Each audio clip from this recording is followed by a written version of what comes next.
네, 그러면 제가 한번 기도하고요. 오늘 우리 함께 또 말씀 보는 시간 가지도록 할게요. 제가 한번 기도하겠습니다. 하나님 참 감사합니다. 오늘도 저희들을 만나게 하여 주시고 하나님의 말씀을 또 묵상하고 나누고 하나님의 음성 듣게 하심을 감사합니다. 욥을 통하여 주시는 말씀들이 우리의 마음판에 잘 새겨지게 하시고 말씀을 따라 살아갈 때에 하나님의 은혜가 우리의 삶의 자리에도 가득하게 하여 주시옵소서.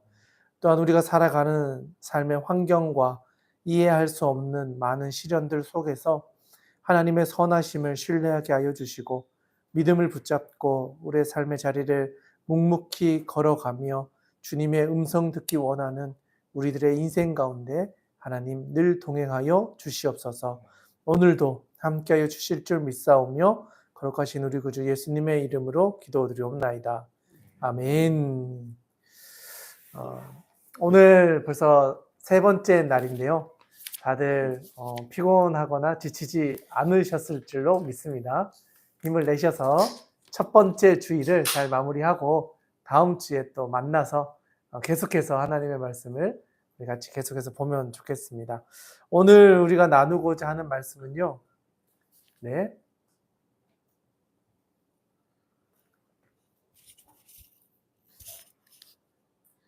아니, 지금 온라인으로 참여하시는 분들이 말씀 읽을 때 큰 소리를 주는 거예요. 아마 여기에 목소리를 잘 내서 해주시면 좋겠습니다. 네, 오늘 우리 함께 나눌 말씀은요. 욥기 8장, 9장, 10장하고 10편, 3편 말씀을 우리가 같이 보려고 합니다. 네, 제 목소리는 잘 들린다고 또 우리 집사님 말씀해 주셨는데요. 네, 다른 분들께서도 말씀 읽으실 때 크게 같이 해주시면 감사하겠습니다. 네, 오늘 시작하기 전에 어제 우리 나누었던 말씀 좀 기억하시는지 한번 물어보고 오늘의 이야기로 들어가겠는데요. 어제 우리가 주로 나누었던 게 누구와의 대화였죠? 누구를 중심으로 한? 엘리바스, 맞습니다. 그 엘리바스는 세 친구 중에서 가장 연장자였던 걸로 보여지고, 그래서 처음으로 이제 욥의 상황에 대해서 침묵을 하면서 이 7일 동안 같이 기다려줬다가 나중에 이제 입을 열고 그동안 욥이 했던 이야기에 대하여 이제 어떻게 피드백을 해주었죠. 그리고 그 피드백의 핵심이 어떤 내용이었죠? 인생은 뭐뭐다. 네, 인과 응보. 그러니까 너희가 죄를 지었기 때문에 결국은 이제 그 죄에 대한 심판도 받는 것이다. 라고 하는 이야기를 이제 엘리바스가 해 주었습니다. 특별히 엘리바스는요, 가장 연장자였기 때문에 가장 경험적인 조언들을 많이 했습니다. 내가 보니까, 내가 살아보니까, 내가 경험해 보니까 우리의 인생 이렇더라 라고 하면서 인과응보에 대한 경험적인 조언들을 주로 다루었습니다. 그리고 나서 그거에 대한 이야기를 이제 욥이 또 하죠. 내가 그렇게 살아왔는지 아닌지를 떠나서 친구들이 어떻게 나한테 이렇게까지 할 수 있냐. 나는 친구들만큼 나를 위로해 줄 줄 알았다. 그런데 친구들까지 나를 이렇게 비난하고 나한테 이렇게 하니까 마음이 참 어렵다. 라고 하면서 자신의 마음을 표현하는 장면들이 좀 등장하고 있었습니다. 그리고 나서 두 번째 사람이 누굴까요? 네, 빌닷이라는 사람이 등장합니다. 엘리바스에 이어서 두 번째로 나이가 많았던 사람으로 추정되고요. 이 빌닷이라고 하는 사람은 엘리바스에 비해서는 조금 더 공격적이었던 사람인 것 같아요. 엘리바스는 좀 이렇게 점잖게 조언을 했다면 엘리바스는 조금 더 강하게 그 표현에 있어서도 조금 더 세게 바뀌어졌다는 것을 볼 수 있습니다. 그래서 오늘의 말씀을 보실 때에는 야, 이렇게 직설적으로 이런 조언을 한다고 좀 기분 나쁘겠는데 하는 표현들이 조금 더 엘리바스에 비해서는 훨씬 더 강하게 나타나고 있다는 것을 기억하면서 오늘의 본문의 말씀을 읽고 또 그 내용들을 같이 천천히 살펴보는 시간을 가져보도록 하겠습니다.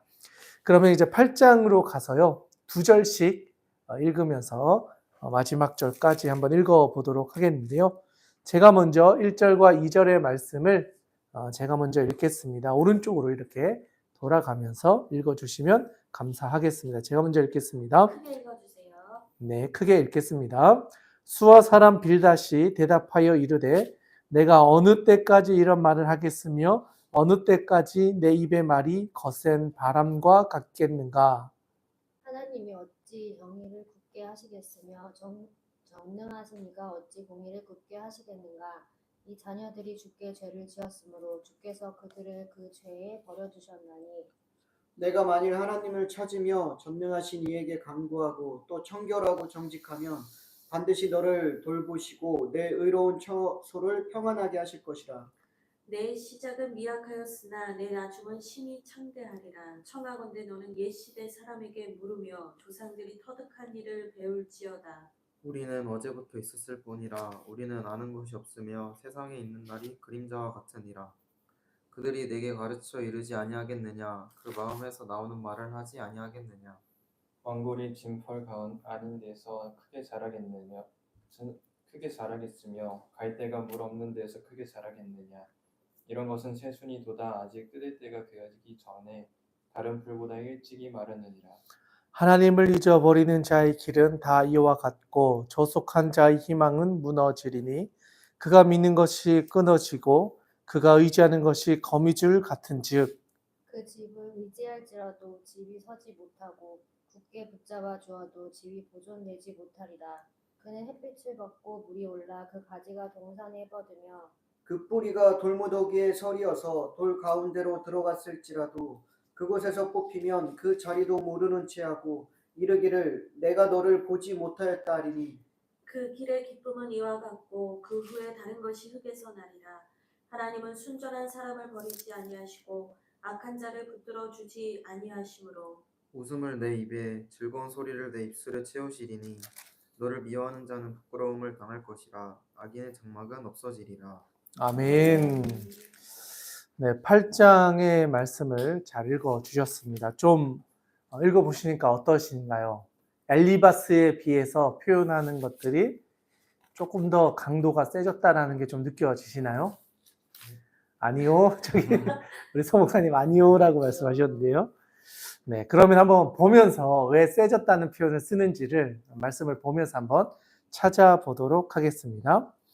먼저 1절, 2절에 보니까 수아 사람 빌닷 이렇게 표현하고 있어요. 그래서 이제 성경책을 좀 찾아보니까 수아라고 하는 사람이 이제 어느 지역 사람인가 살펴봤더니 창세기 25장에 가보시면 아브라함의 그 두 번째 그리고 세 번째 부인이 있어요. 세 번째 부인이 그두라라고 하는 부인이 있는데 거기에서 난 자녀 중에 수아라고 하는 사람이 있어요. 그래서 추정하는 거예요. 그 수아라고 하는 사람의 후손이 이 빌닷이지 않을까 그렇게 이야기를 합니다. 그러니까 아브라함의 후손이다 이런 거죠. 하여튼 그런 지역에 이제 살던 빌닷이라고 하는데요. 이 빌닷이라는 이름의 뜻을 살펴보니까 논쟁의 아들 이런 뜻이 있대요. 사람 이름에 빌닷이라는 이름이 논쟁의 아들. 그러니까 이 사람은 이미 논쟁의 달인이었던 거예요.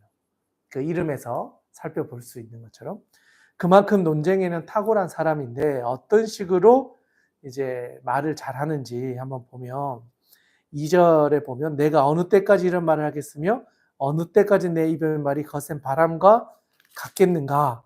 하나님이 어찌 정의를 굳게 하시겠으며 전능하신 이가 어찌 공의를 굳게 하시겠는가? 내 자녀들이 주께 죄를 지었으므로 주께서 그들을 그 죄에 버려두셨나니. 그러니까 이 표현을 쓰고 있다는 거예요. 이게 어떤 의미냐면 엘리바스는 네가 죄를 지었으니 네가 벌을 받는 것이 마땅하다. 이런 인과응보의 논리를 폈다면 여기는 플러스 내 자식이 죄를 지었는데 그 죄로 인하여 너의 자식도 죽고 너도 이런 곤란에 당했다 이러는 거예요. 너의 죄에다가 자녀의 죄까지 플러스 되어졌다. 이렇게 이야기를 하는 거예요. 그러니까 사실은 욥 입장에서는 더 마음이 아픈 거예요. 네가 네 죄로 인해 망한 거야 라고 하면 나 때문이지라고 생각할 수 있는데 자녀들까지도 그 죄가 너에게까지 이렇게 임하게 된 거다라고 하니까 부모된 입장에서 이런 이야기를 들었을 때는 막 분노가 올라올 수밖에 없는 거죠. 감히 우리 가족을 건드려? 이런 느낌인 거예요. 그리고 자녀들의 이야기까지 꺼내면서 자녀들이 1장, 2장에 보시면 그 소유물을 칠 때 자녀들까지도 다 죽는 일들이 있었잖아요. 그리고 자기가 종기에 이렇게 아픈 가운데 있었고. 그러니까 지금 이거는 고통 중에 있는 그 사람의 그 고통을 더 아프게 만드는 거예요. 너의 그 상처를 또 건드려서 또 피가 나게 만드는 거예요. 반면에 엘리바스는 이렇게까지 이야기하지는 않았다는 거예요. 그냥 너의 죄로 인하여 내가 고난을 당하고 있는 거니까 빨리 회개하고 돌이켜라 정도였는데 빌닷은 거기에서 한 걸음 더 나아가 너의 자녀 문제까지도 너로 인한 거다. 그것이 너에게 임한 거다라고까지 이야기를 했다는 거죠. 그러니까 빌닷의 논쟁의 이런 수위가 엘리바스에 비해서 훨씬 더 강해졌다는 거예요. 비난의 강도가. 그러다 보니까 이제 욥에게는 이 빌닷의 말이 완전 촌철살인인 거죠. 마디마디를 찔러 쪼개는 듯한 상처를 주는 말을 하고 있는 거예요. 그리고 계속해서 보니까 내가 만일 하나님을 찾으며 전능하신 이에게 간구하고 또 청결하고 정직하면 반드시 너를 돌보시고 내 의로운 처소를 평안하게 하실 것이라. 7절 우리가 잘 아는 이야기죠. 내 시작은 미약하였으나 내 나중은 심히 창대하리라. 그러니까 이거는 사실 축복의 메시지는 아니었어요. 네가 일어난 모든 이 아픔과 고난이 너나 너의 자녀로 인한 것인데 빨리 돌이켜 회개하면 하나님의 공의가 바로 설 것이고 하나님이 용서해 주실 것이다. 그래서 너의 시작은 미약하지만 나중에는 결국 하나님의 복이 너에게 가득하게 될 것이다. 이런 이야기를 하는 거예요. 그러니까 7절은 우리가 참 많이 들어본 이야기지만 사실은 축복의 메시지라기보다는 욥을 비난하면서 했던 인간적인 메시지였다라는 것을 볼 수 있는 거죠. 그런데 여기서 멈추지 않아요.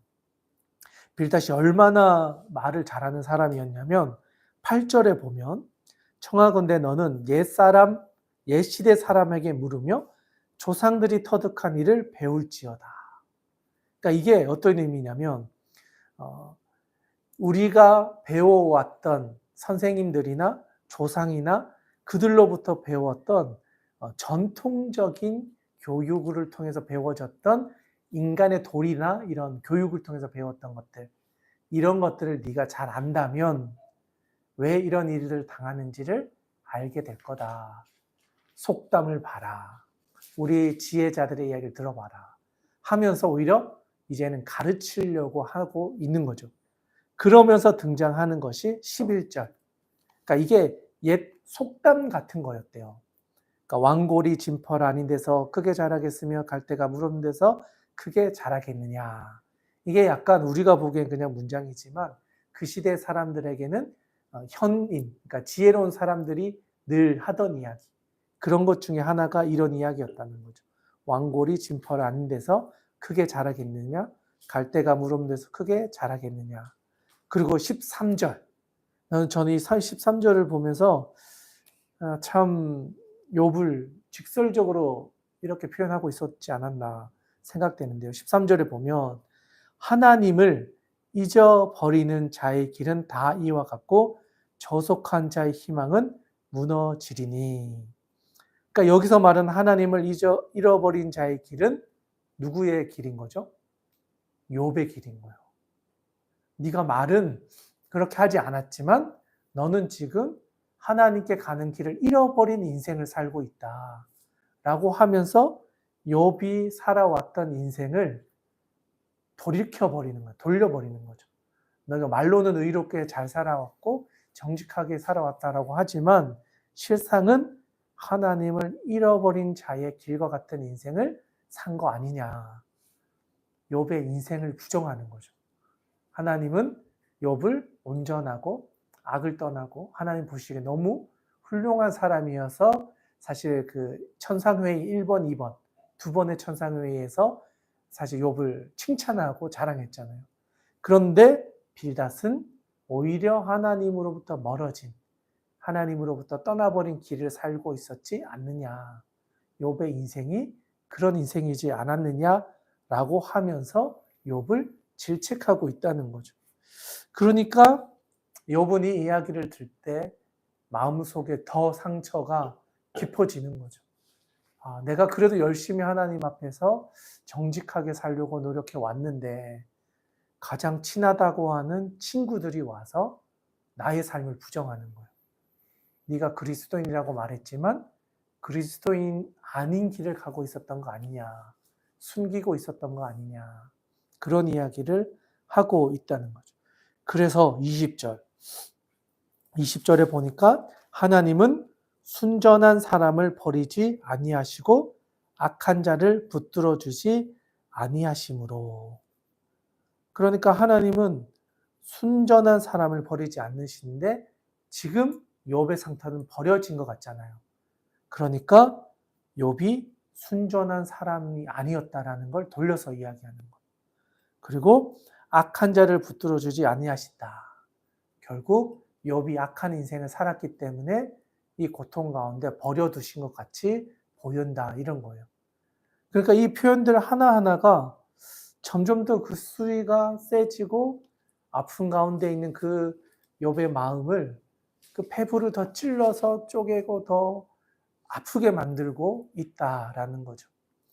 그리고 심지어 22절에 가보시면 너를 미워하는 자는 부끄러움을 당할 것이라 악인의 장막은 없어지리라.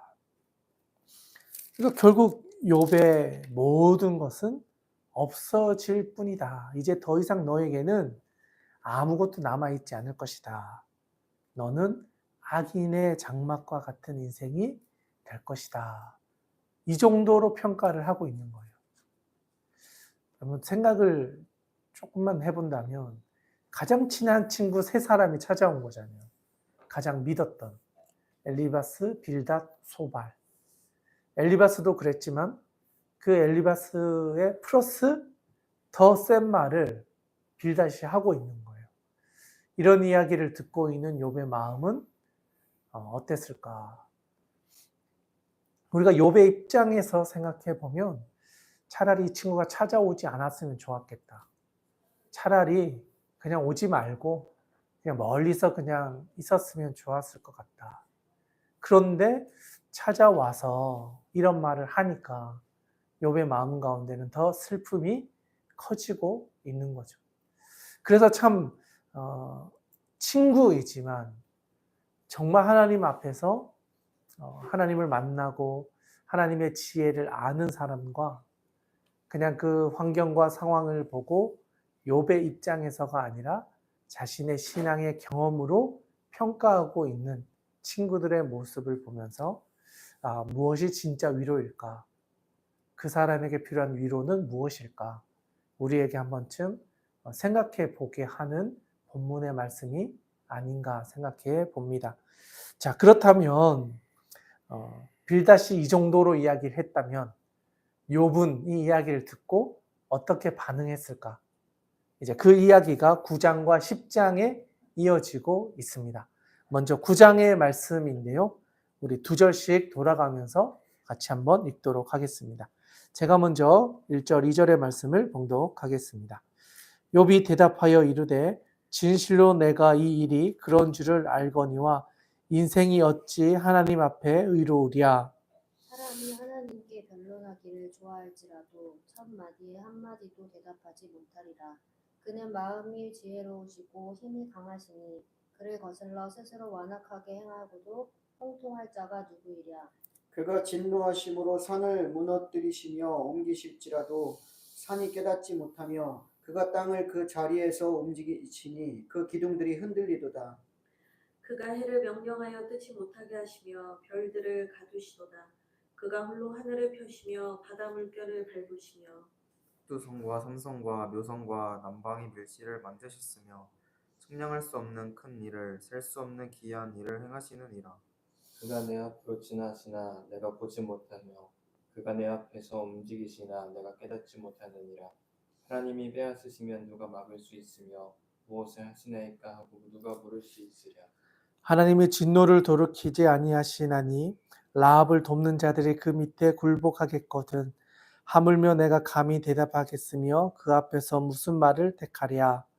가령 내가 의로울지라도 대답하지 못하겠고 나를 심판하실 그에게 간구할 뿐이며 가령 내가 그를 부름으로 그가 내게 대답하셨을지라도 내 음성을 들으셨다고 내가 믿지 아니하리라. 그가 폭풍으로 나를 치시고 까닭없이 내 상처를 깊게 하시며 나를 숨쉬지 못하게 하시며 괴로움을 내게 채우시는구나. 힘으로 말하면 그가 강하시고 심판으로 말하면 누가 그를 소환하겠느냐. 가령 내가 의로울지라도 내 입이 나를 정죄하리니 가령 내가 온전할지라도 나를 정죄하시리라. 나는 온전하다마는 내가 나를 돌아보지 아니하고 내 생명을 찬히 여기는구나.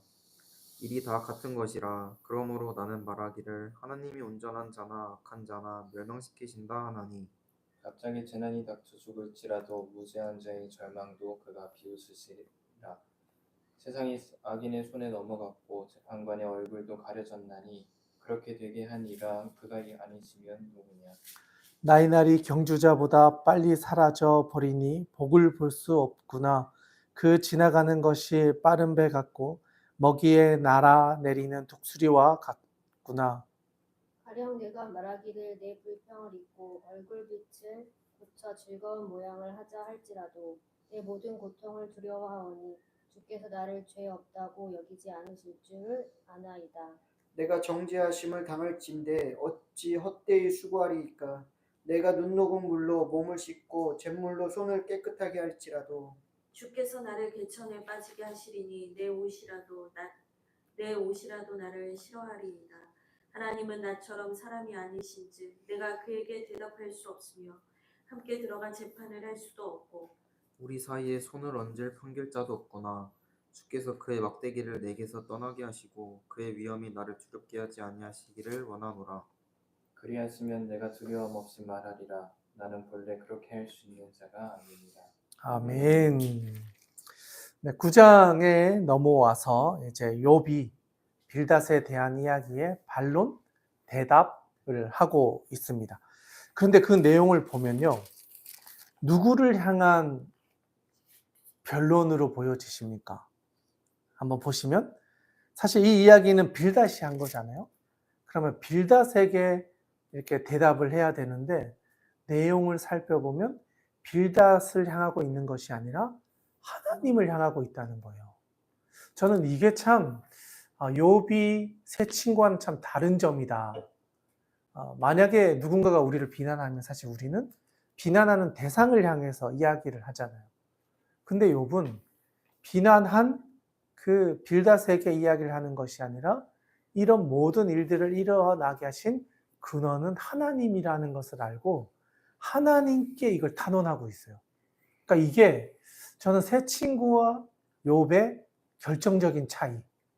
새 친구는 욥이 살아온 여러 가지를 살펴보고 환경을 보고 주위를 보면서 욥에게 조언을 했다면 이 욥은 그것을 통해서 들려주시는 하나님의 음성을 캐치할 수 있는 그 뭔가 다른 점들이 있었다는 거죠. 그래서 1장, 2장, 3장에도 이렇게 살펴보면 욥이 고난 중에서도 입으로 범죄하지 않았다. 그러니까 심지어 아내가 하나님을 저주하고 죽으라 라고 했을 때에도 범죄하지 않았다고 하거든요. 그러니까 이 미묘한 차이가 바로 여기서 드러나는 게 아닌가. 분명히 나를 욕하는 상대방을 향하여 똑같이 반응할 수 있는데 그 사람에게 비난하거나 화를 내는 것이 아니라 이런 일들 가운데서 움직이고 계시는 진짜 하나님을 바라보고 하나님을 향하여서 하나님 왜 저에게 이런 고난 계속해서 허락하십니까?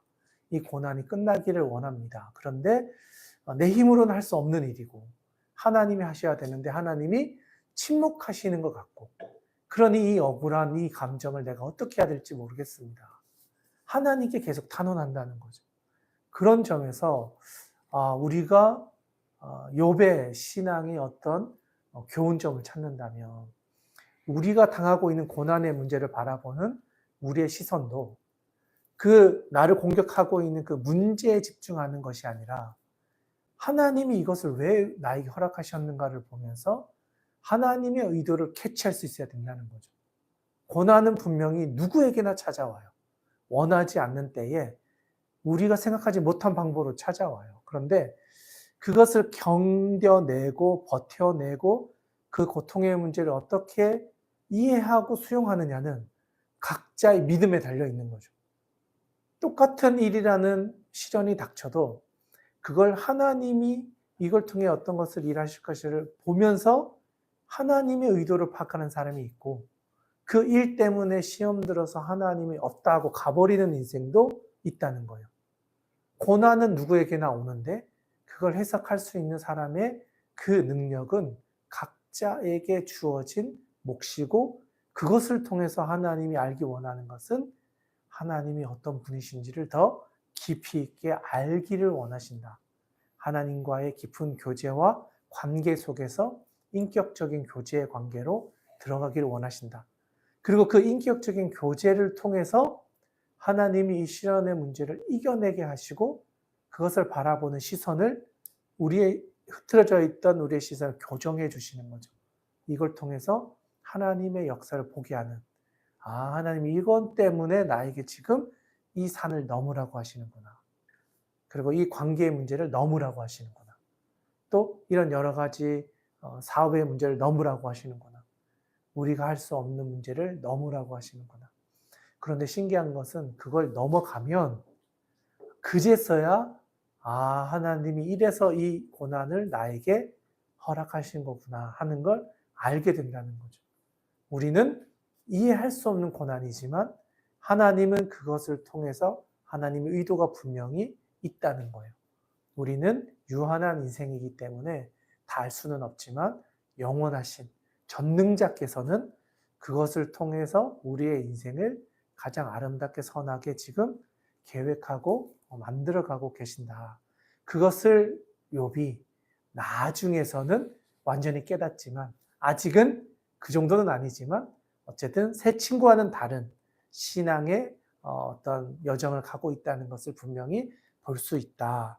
그래서 욥이 9장 1절 2절에 보시면 진실로 내가 이런 일이 그런 줄을 알거니와 인생이 어찌 하나님 앞에서 의로우랴.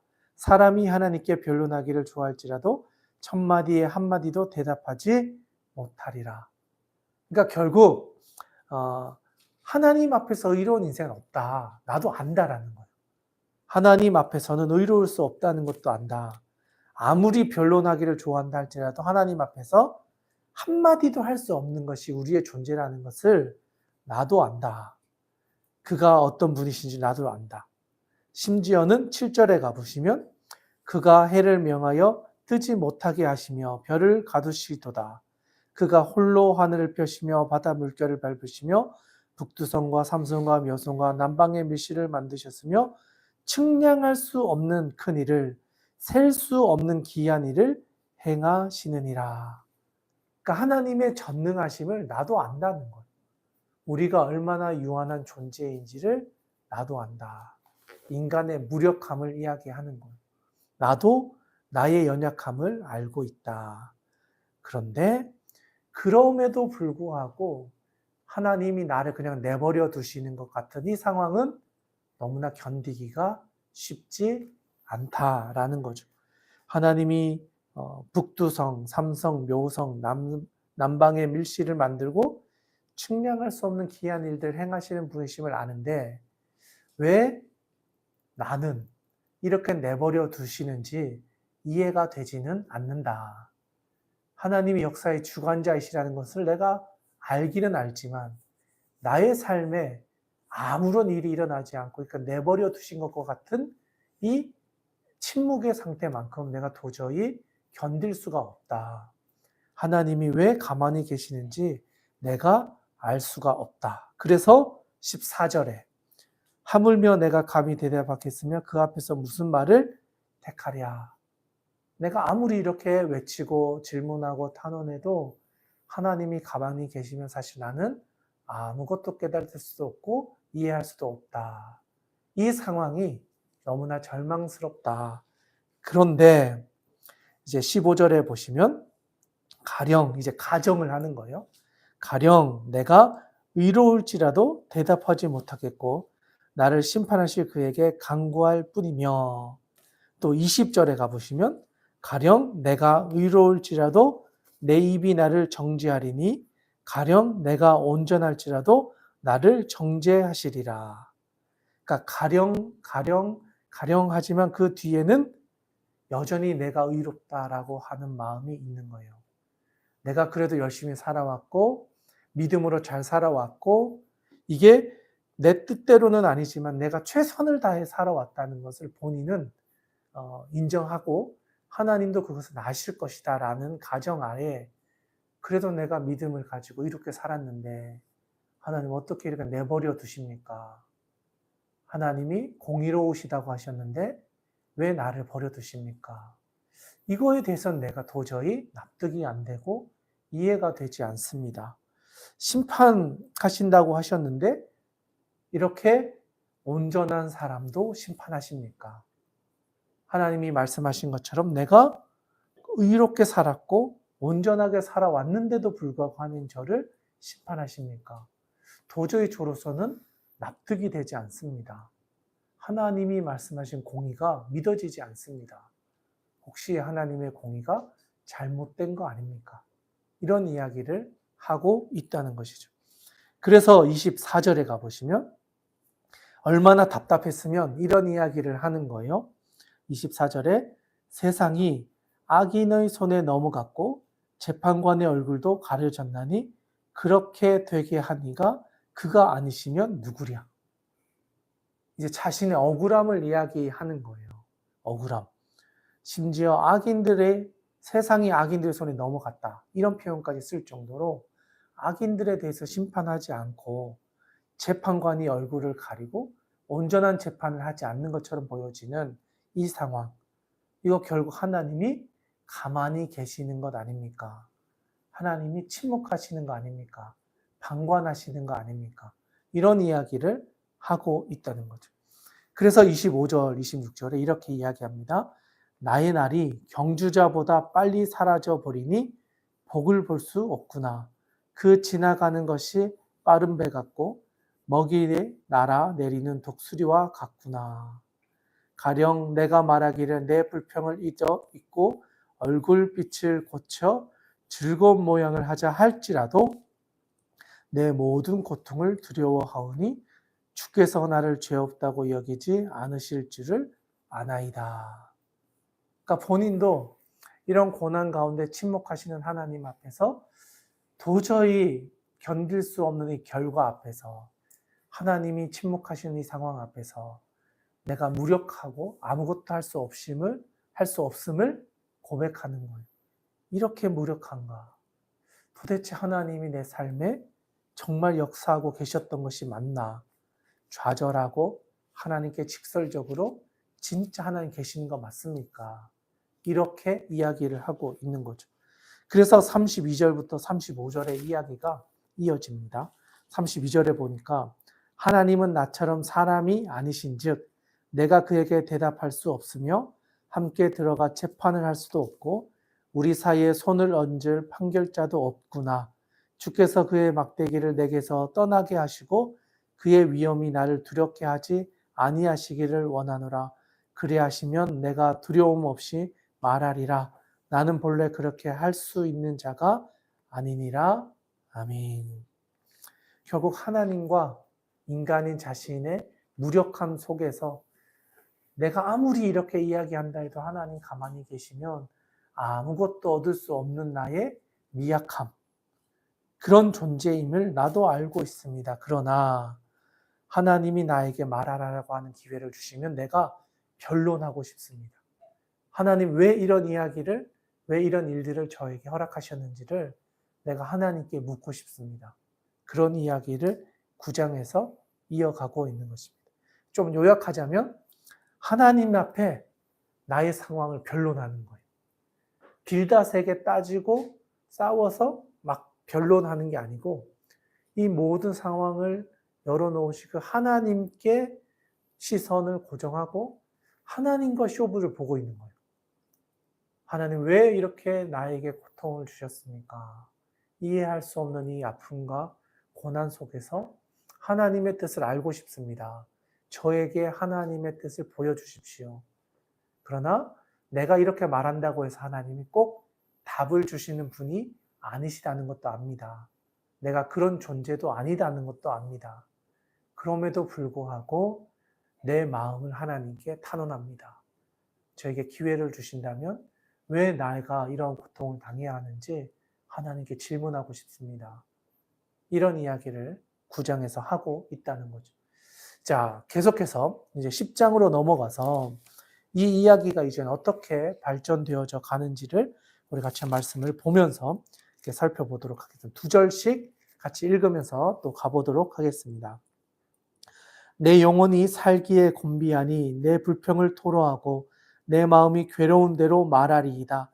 내가 하나님께 아뢰오리니 나를 정죄하지 마시옵고 무슨 까닭으로 나와 더불어 변론하시는지 내게 알게 하옵소서. 주께서 주의 손으로 지으신 것을 학대하시며 멸시하시고 악인의 꾀에 빛을 비추시기를 선히 여기시나이까. 주께도 육신의 눈이 있나이까. 주께서 사람처럼 보시나이까. 주의 날이 어찌 사람의 날과 같으며 주의 해가 어찌 인생의 해와 같기로 나의 허물을 찾으시며 나의 죄를 들추어 내시나이까. 주께서는 내가 악하지 않은 줄을 아시나이다. 주의 손에서 나를 벗어나게 할 자도 없나이다. 주의 손으로 나를 빚으셨으며 만드셨는데 이제 나를 멸하시나이다. 기억하옵소서. 주께서 내 몸 지으시기를 흙을 뭉치듯 하셨거늘 다시 나를 티끌로 돌려보내려 하시나이까. 주께서 나를 젖과 같이 쏟으셨으며 옮긴 젖처럼 옮기게 하지 않으셨나이까. 피부와 살을 내게 입히시며 뼈와 힘줄로 나를 엮으시고 생명과 은혜를 내게 주시고 나를 보살피심으로 내 영을 지키셨나이다. 그러한데 주께서 이것들을 마음에 품으셨나이다. 이 뜻이 주께 있는 줄을 내가 아나이다.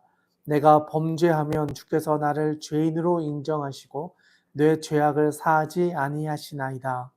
내가 악하면 화가 있을 것이오며 내가 의로울지라도 머리를 들지 못하는 것은 내 속에 부끄러움이 가득하고 내 환난을 내 눈이 보기 때문이니이다. 내가 머리를 높이 들면 주께서 젊은 사자처럼 나를 사냥하시며 내게 주의 놀라움을 다시 나타내시나이다.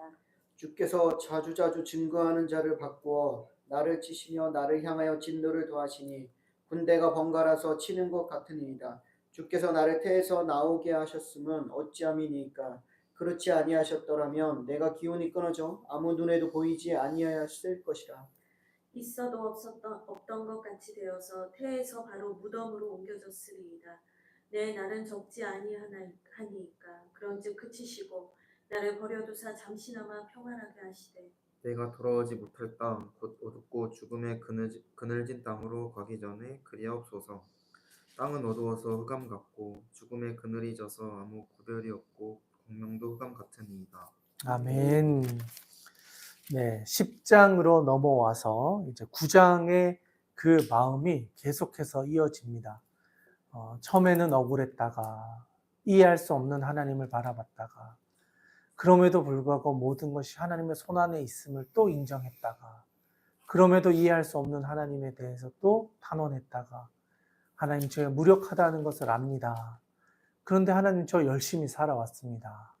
죄 짓지 않고 정말 의롭게 살아왔습니다. 하나님 저를 아시지 않습니까? 하나님이 저를 알아주지 않으시면 내가 누구에게 이 이야기를 하겠습니까?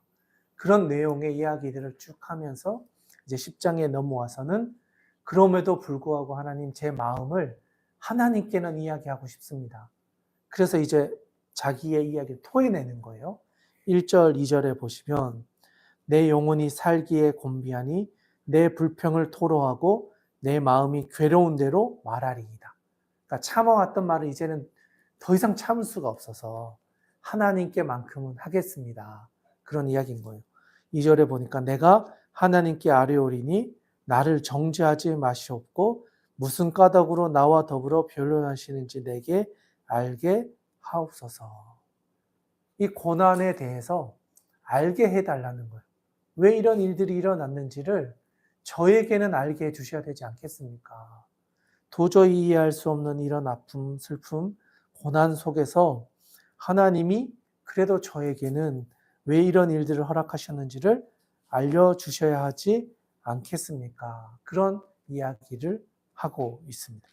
그리고 3절에 보시면 주께서 주의 손으로 지으신 것을 학대하시며 멸시하시고 악인의 꾀에 빛을 비추시기를 선히 여기시나이까.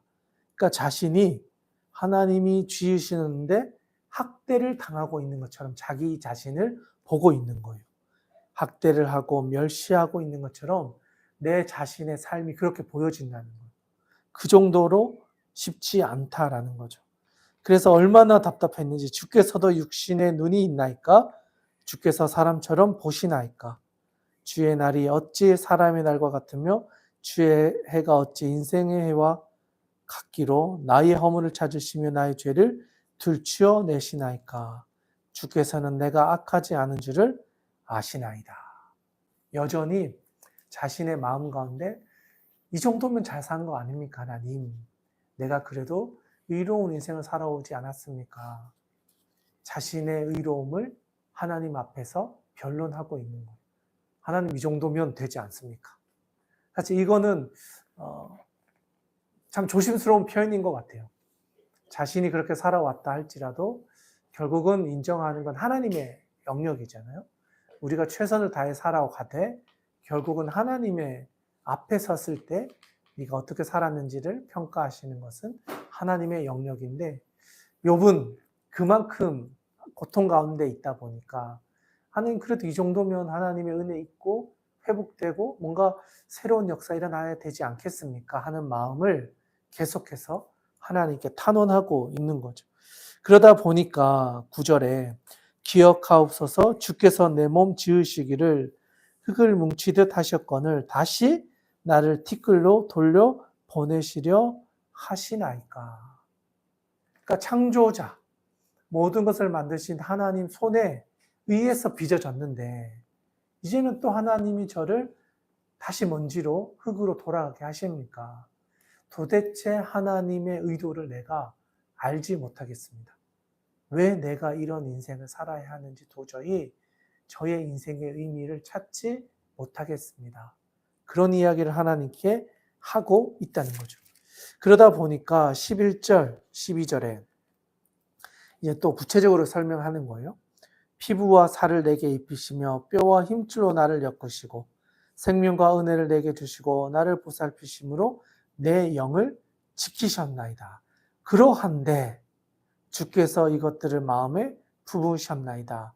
이 뜻이 주께 있는 줄을 내가 아나이다.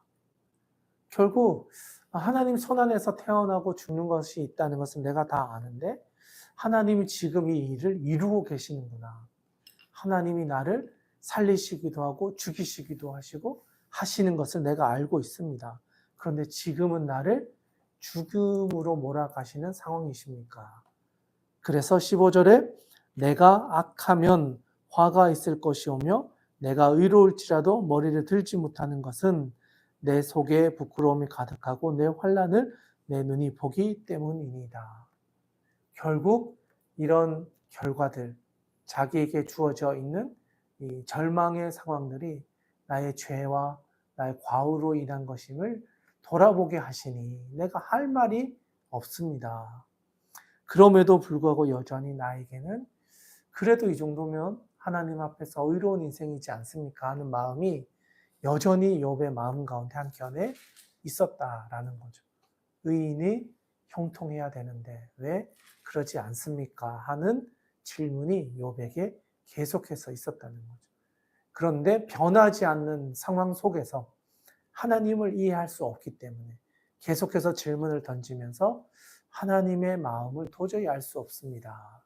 그리고 나서 뒤에 가보시면 이제는 17절에 주께서 자주 증거하는 자를 바꾸어 나를 치시며 나를 향하여 진노를 더하시니 군대가 번갈아서 치는 것 같으니이다. 처음엔 엘리바스가 와서 나를 치더니 이제는 빌닷이 와서 나를 또 치고 계속해서 나를 치고 있는 이 상황들이 너무나 힘이 듭니다. 그래서 18절에 주께서 나를 태에서 나오게 하셨음을 어찌함이니까 그렇지 아니하셨더라면 내가 기운이 끊어져 아무 눈에도 보이지 아니했을 것이라. 그러니까 3장에서 이야기했던 차라리 내가 태어나지 않았더라면 차라리 모태에서 죽었더라면 하는 이야기를 지금 이 상황에서 또 하고 있는 거예요. 내가 그만큼 고통 가운데 있음을 고백하는 겁니다. 그런데 20절에 가면 이런 이야기까지 해요. 내 날은 적지 아니하니까 그런즉 그치시고 나를 버려두사 잠시나마 평안하게 하시되 내가 돌아오지 못할 땅 곧 어둡고 죽음의 그늘일 땅으로 가기 전에 그리 하옵소서. 이런 고난을 이제는 멈추시고 차라리 죽음을 통해서 나에게 평안을 주십시오. 이 고난과 고통의 자리가 너무나 힘이 듭니다. 이해할 수 없는 그 하나님을 도저히 알 수 없는데 차라리 빨리 죽이셔서 이 평안함이라도 저에게 주십시오. 죽기 전에 이 평안함을 경험하고 차라리 죽음의 자리로 가고 싶습니다. 또 자신의 죽음을 하나님께 이야기하고 있다라는 거죠. 그래서 마지막 절에 땅은 어두워서 흑암 같고 죽음의 그늘이 져서 아무 구별이 없고 광명도 흑암 같으니이다. 아멘. 결국 이제는 나에게 죽는 것 외에는 아무것도 없습니다. 그만큼 절망의 상황에 막달았다라는 이야기를 욥이 하고 있다는 것이죠. 자, 여기까지가 두 번째 엘리바스에 이어서 빌닷이라고 하는 친구가 찾아와서 나눈 대화. 어떻게 보면 엘리바스보다는 조금 더 직설적인 표현들이 많이 등장하고 엘리바스는 너의 죄 때문에 너가 이런 결과에 이르렀다 했는데 여기는 플러스 너의 자녀들의 문제도 너에게 영향을 미쳐서 내가 이런 고난 가운데 있다 라는 이야기를 했다. 그리고 그것에 대해서 욥은 빌닷과 논쟁하기보다는 이런 모든 것들을 움직여 가시는 하나님을 바라보면서 하나님 왜 저에게 이런 고통을 주십니까? 하나님과 주목하여 변론하고 싶습니다.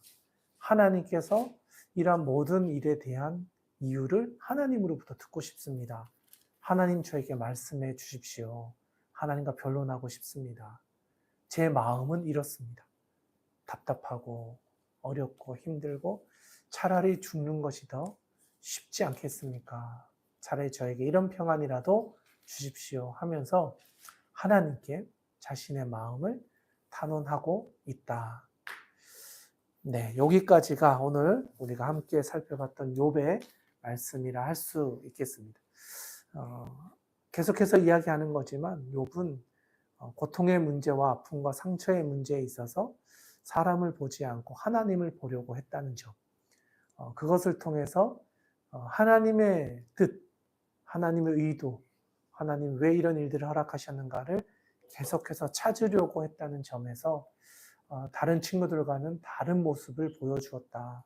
그런 점에서 우리가 당하고 있는 많은 환난과 어려움들 속에서 그 문제에 휘둘리는 것이 아니라 그것을 통해서 이루고자 하시는 하나님의 의도를 발견할 수 있도록 우리의 눈을, 우리의 마음을 하나님께서 지켜주시고 우리에게 인도해 주셔서 그것을 볼 수 있는 힘을 허락해 달라고 우리가 함께 기도하면서 나아가면 좋을 것 같습니다. 네, 그리고 오늘 시편 말씀도 함께 봐야 하니까요. 시편 말씀, 시편 3편의 말씀입니다. 길지 않으니까 우리 한 절씩 돌아가면서 읽도록 하겠습니다. 여호와여 나의 대적이 어찌 그리 많은지요. 일어나 나를 치는 자가 많으니이다. 많은 사람이 나를 대적하여 말하기를 그는 하나님께 구원을 받지 못한다 하나이다. 여호와여 주는 나의 방패시요 나의 영광이시요 나의 머리를 드시는 자이시니이다. 내가 나의 목소리로 여호와께 부르짖으니 그의 성산에서 응답하시는도다. 내가 누워 자고 깨었으니 여호와께서 나를 붙드심이로다. 천만인이 나를 에워싸 진친다 하여도 나는 두려워하지 아니하리이다. 여호와여 일어나소서. 나의 하나님이여 나를 구원하소서. 주께서 나의 모든 원수의 뺨을 치시며 악인의 일을 꺾으셨나이다. 구원은 여호와께 있사오니 주의 복을 주의 백성에게 내리소서. 아멘. 네, 시편 3편에 보시면 표제어라고 하는데요. 괄호 안에 보시면 다윗이 그의 아들 압살롬을 피할 때 지은 시라고 되어 있습니다. 이 배경이 되는 말씀은 사무엘하 15, 16, 17장에 있는 내용인데요. 그의 아들 압살롬이 다윗을 반역해서 이제 왕이 되어서 쫓아내고 다윗은 아들이 찾아오는 것을 미리 알고 싸우지 않고 피난을 가는 여정이었던 거죠. 그래서 피난을 가는 과정에서 압살롬을 향하여서 또 함께하는 이들을 위해서 이 시편을 지었다라는 거예요. 그래서 그 내용을 보니까 여호와여 나의 대적이 어찌 그리 많은지요. 일어나 나를 치는 자가 많으니이다. 많은 사람이 나를 대적하여 말하기를 그는 하나님께 구원을 받지 못한다 하나이다. 이게 어떻게 보면 이제 자기를 죽이기 위해 온 압살롬의 무리들을 향하여서 이렇게 보고 있는 거죠. 나의 대적이 왜 이렇게 많습니까? 너는 피하지 못할 것이다. 압살롬과 함께 했던 사람들이 그런 이야기를 한다는 거죠. 그런데 3절에 보면 여호와여 주는 나의 방패시요 나의 영광이시요 나의 머리를 드시는 자신이다. 내가 나의 목소리로 여호와께 부르짖으니 그의 성산에서 응답하시는도다. 내가 누워 자고 깨어 있으니 여호와께서 나를 붙드심이로다. 자기를 쫓아오는 그 많은 군대들이 있음에도 불구하고 그 무리들로 인하여 두려워하는 것이 아니라 하나님이 나의 방패시고 나의 영광이시고 나의 머리를 들게 하시는 분이십니다. 결국 하나님이 나의 구원자이십니다. 그 이야기를 하는 거죠. 그래서 6절에 보니까 천만인이 나를 에워싸 진친다 하여도 나는 두려워하지 아니하리이다. 실제로 진짜 많은 사람들이 다윗을 죽이려고 찾아왔지만 결국 하나님께서는 다윗을 죽지 않게 하시죠. 오히려 그 사람들끼리 모략이 실패했다는 것을 알고 자살하고 또 나중에는 함께했던 모든 사람들이 오히려 다윗을 찾아와서 다시 우리의 왕이 되어 주십시오 하고 찾아오는 일들이 후에 일어나게 되는 거죠. 결국 하나님의 계획하심 속에서 다윗이 하나님의 왕으로서 그 역사를 이어가게 되었다. 그래서 7절에 보시면 여호와여 일어나소서 나의 하나님이여 나를 구원하소서 주께서 나의 모든 원수의 뺨을 치시며 악인의 일을 꺾으셨나이다. 구원은 여호와께 있사오니 주의 복을 주의 백성에게 내리소서. 아멘. 결국 아무리 많은 사람이 있다 할지라도 여호와의 계획하심 아래 그 구원이 이루어진다. 주님의 복이 주의 백성에게 내리게 된다. 모든 것이 주님의 손안에 있다라는 사실을 다윗은 3편을 통해서 우리에게 알려주고 있습니다. 그런 점에서 본다면 오늘 욥기에서 보았던 욥의 모습과 오늘 이 고통 가운데 있는 다윗의 모습은 참으로 많이 닮아 있다.